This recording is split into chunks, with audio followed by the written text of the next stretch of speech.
Annapoorneshwari police ಠಾಣೆಯಲ್ಲಿ Darshan police ಠಾಣೆ ಮುಂದೆ ಈಗಾಗಲೇ ಬಿಗಿ ಪೊಲೀಸ್ ಬಂದೋಬಸ್ತ್ ಕೂಡ ಮಾಡಲಾಗಿರುವಂತದ್ದು ಕೆಎಸ್ಆರ್ಪಿ ತುಕಡಿ ನಿಯೋಜನೆ ಮಾಡಿ ಈಗಾಗಲೇ ಠಾಣೆ ಮುಂದೆ ಭದ್ರತೆಯನ್ನ ಕೂಡ ಕಲ್ಪಿಸಲಾಗಿದೆ.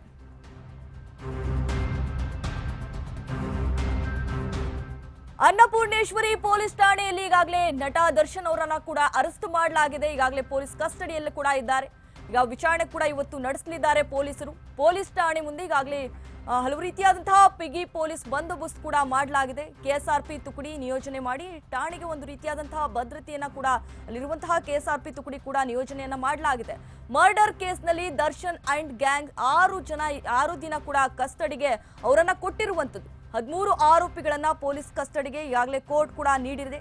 ರೇಣುಕಾಸ್ವಾಮಿಯನ್ನ ಬರ್ಬರವಾಗಿ ಟೀಮ್ ಕೂಡ ಕೊಂದಿತ್ತು. ಗ್ಯಾಂಗ್ ಕೂಡ ಬರ್ಬರವಾಗಿ ರೇಣುಕಾಸ್ವಾಮಿಯನ್ನ ಮರ್ಡರ್ ಕೂಡ ಮಾಡಿತ್ತು. ದರ್ಶನ್ ಗೆಳತಿ ಪವಿತ್ರ ಗೌಡ A1 ಆರೋಪಿ. ಇದರಲ್ಲಿ A2 ಆರೋಪಿಯಾದಂತಹ ನಟ Darshan, A3 Pavan, A4 ಆರೋಪಿಯಾದಂತಹ Vinay, A5 ಆರೋಪಿಯಾದಂತಹ ಪ್ರದೂಷ್, A6 ಆರೋಪಿಯಾದಂತಹ Nandish ಮತ್ತು A7 ಆರೋಪಿಯಾದಂತಹ Deepak, A8 ಆರೋಪಿಯಾದಂತಹ Lakshman, A9 ಆರೋಪಿಯಾದಂತಹ Nagaraju ಮತ್ತು A10 ಆರೋಪಿಯಾದಂತಹ Karthik, A11 ಆರೋಪಿಯಾದಂತಹ Keshavamurthy, A2 ಆರೋಪಿಯಾದಂತಹ Raghavendra ಮಾಡೋದು ಮಾಡಿ ಜಡ್ಜ್ ಮುಂದೆ ಕಣ್ಣೀರನ್ನ ಹಾಕಿದ್ದಾರೆ ನಟ ದರ್ಶನ್ ಅವರು. ಈಗಾಗಲೇ ಪಾಪ ರೇಣುಕಾಸ್ವಾಮಿ ಅವರನ್ನ ಬರ್ಬರವಾಗಿ ಹತ್ಯೆಗೈದಿದ್ದಾರೆ.